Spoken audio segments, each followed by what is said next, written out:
ঝালকাঠির কাঠালিয়ায় বিএনপির নেতার বিরুদ্ধে অপপ্রচারের প্রতিবাদে সংবাদ সম্মেলন। এইচ.এম. নাসির উদ্দিন, ঝালকাঠি প্রতিনিধিক।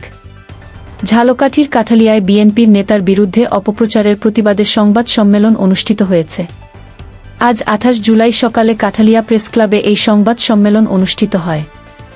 সম্মেলনে জেলা বিএনপির সাবেক সদস্য বিএনপি নেতা মো. শহীদুল ইসলাম জানান, আমার একটি মহল বিরুদ্ধে অপপ্রচার চালাচ্ছে। আমি এ অপপ্রচার ও ষড়যন্ত্রের তীব্র নিন্দা ও প্রতিবাদ জানাই। সংবাদ সম্মেলনে লিখিত বক্তব্য পাঠ করেন মো. শহীদুল ইসলাম। তিনি জানান, উপজেলা বিএনপির ভারপ্রাপ্ত সভাপতি মো. জালাল রহমান আকন সামাজিক যোগাযোগ মাধ্যম ফেসবুকে আমাকে নিয়ে একটি স্ট্যাটাস দেন। এ স্ট্যাটাসে জালালুর রহমান আকন দাবি করেন, আমি শহীদুল ইসলাম বিএনপির কেউ না। জালালুর রহমান আকনের দাবি সম্পূর্ণ মিথ্যা ও ভিত্তিহীন।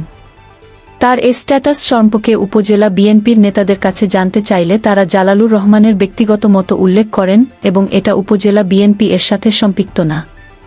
আমার মরহুম পিতা আদম আলী হাওলাদার শহীদ প্রেসিডেন্ট জিয়াউর রহমানের আমলে গ্রাম সরকার ছিলেন। তৎকালীন সময়ে তিনি জিয়াউর রহমানের হাত থেকে ঢাকা গিয়ে পুরস্কার গ্রহণ করেছেন। আমি দীর্ঘদিন জেলা বিএনপির সদস্য হিসেবে কাজ করেছি।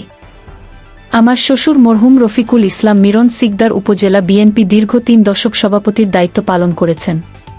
উপজেলা বিএনপির যে কোনো অনুষ্ঠান ও কর্মকাণ্ডে আমার নেতাকর্মীদের সক্রিয় অংশগ্রহণ, নেতাকর্মীদের বিপদে সাহায্য সহযোগিতা এবং বিএনপির উপজেলা পর্যায়ে যে কোনো অনুষ্ঠানে আমি আর্থিক যোগান দিয়ে থাকি।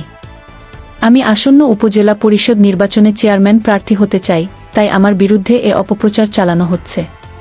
প্রায় ৩০ বছর উপজেলার সভাপতি হিসেবে গুরুত্বপূর্ণ দায়িত্ব ও ভূমিকা পালন করেছে এবং আমিও বর্তমানে এই বিএনপির বিভিন্ন অনুষ্ঠানে, সামাজিক কর্মকাণ্ডে এবং